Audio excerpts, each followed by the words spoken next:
শুধু শুধু দাদাকে দোষারোপ না করে এবার তোমার আচারগুলো শেষ করো। এবার তো আমাদের বেরোতে হবে নাকি? আমি তো সেইটাই করতে চেয়েছিলাম, কিন্তু ওই হতভাগ্য এসে আমার মাথা আগুন জ্বালিয়ে দিলে। নে বাবা বস।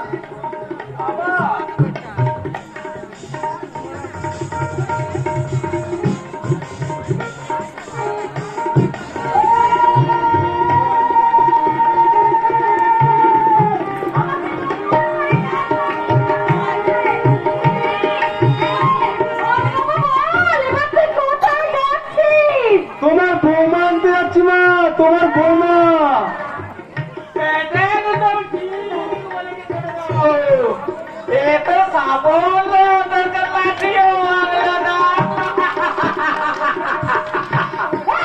তোকে টিপসিনি কাটতে হবে না। বললাম শিগগিরই এই বড় গাড়িতে যা কিছু আছে সব তুলে দিয়ে আয়।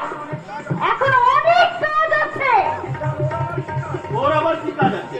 ঠিক আছে মানে আরে দেখুন বাড়ি জিনিসপত্রগুলো যা আছে ওগুলো তো পাহারা দিতে হবে। তারপরে একটা জিনিস যদি চুরি হয়ে যায় তার গুণবত্তা কে দেবে শুনে? ছড়িয়ে ছিটিয়ে নেই মা, কিচ্ছু ছড়িয়ে ছিটিয়ে নেই। ভাইয়ের বিয়ে দিতে যাব বলে সব জিনিসপত্র গুছিয়ে আমি ওই ঘরের মধ্যে তুলে। কি বললি তুই আমার মেয়ের বিয়ে দিতে যাবে? আরে যাবই তো, আর সেই জন্যই তো এই নতুন পাঞ্জাবিটা পরে এসেছি। জানো মা জানো, আমি যদি নীলুর যে ছোট হতাম তাহলে আমি ওর মিত্র হতাম, কিন্তু আমি তো নীলুর দাদা। তাই ওকে একেবারে কাঁধে তুলে একেবারে ওই ছাতনা তোলা পর্যন্ত পৌঁছে দিয়ে আসবো। না তোকে আর কিছুতেই ওই বিয়ে বাড়ি তোকে যেতে হবে না। মা মানবী, কেন যাওয়া হবে না? পাড়া প্রতিবেশী আত্মীয় স্বজন সবাই আমার বিয়েতে আনন্দ করবে, অথচ আমার নিজের দাদা সেই কিনা এই বিয়েতে সামিল হতে পারবে না। আচ্ছা তুই কেন বুঝছিস না বাবা? সম্পর্কে ও তো দাদা হলো, আসলে ও তো তোর নিজের দাদা নয়। আসলে দেখছিস না পোশাক আশাক সব কেমন, একেবারে জানা মনে হচ্ছে এবারে চাকর। শোন ওই বিয়ে বাড়িতে গিয়ে যখন তুই ভাই ভাই বলে আবিষ্কার করবে তখন এত লোকের সামনে তোর মান সম্মান থাকবে তো? দাদা ভাইকে বলে ভাই বলে ডাকলে ভাইয়ের কখনো অসম্মান হয় না গো গিন্নিমা। আমি জানি দাদা তোমার নিজের গর্ভের সন্তান নয় বলে দাদাকে এতটুকুও সহ্য করতে পারো না, কিন্তু কেন না কেন দাদাও তো আমাদের একই বাবার সন্তান, তাহলে দাদা কেন তোমার স্নেহ মায়া মমতা পাবে না?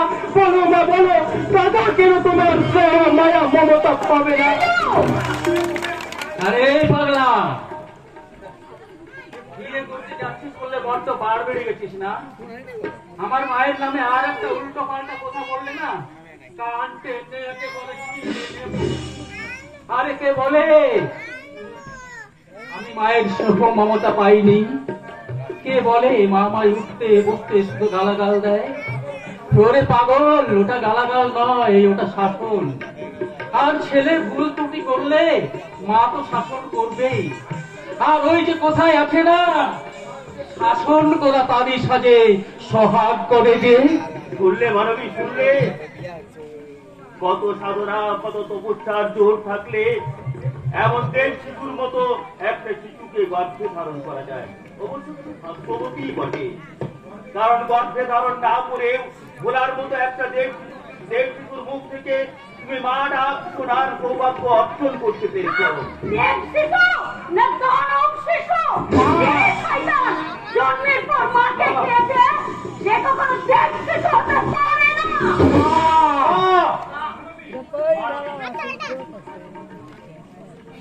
তাই তোমাকে আজ আমি স্পষ্ট করে বলে দিচ্ছি, শুনে না, আমার নীলুর বিয়েতে ওকে আমি কিছুতেই যেতে দেব না, দেব না, দেব না। ওর ছায়া লাগলেও যে কোনো শুভ কাজে অমঙ্গল ঘটতে পারে।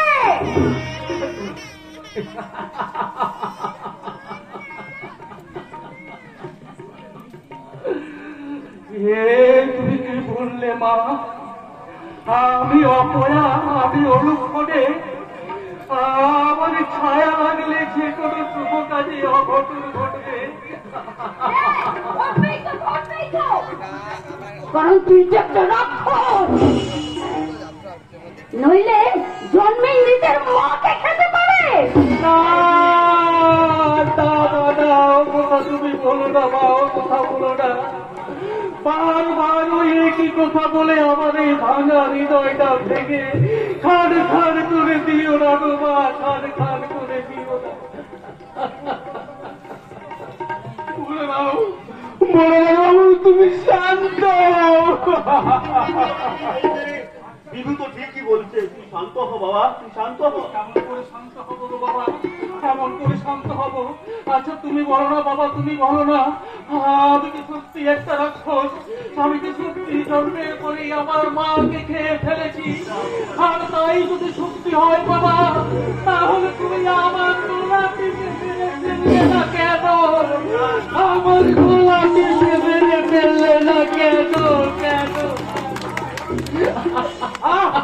এবার তোমরা থামবে নাকি এই বয়স সাইড ছুড়ে দিয়ে আমি যেদিকে দুটো যাই চলে যাব? নীলু, না না, ছোট বাবু, ও কথা তুমি বলো না।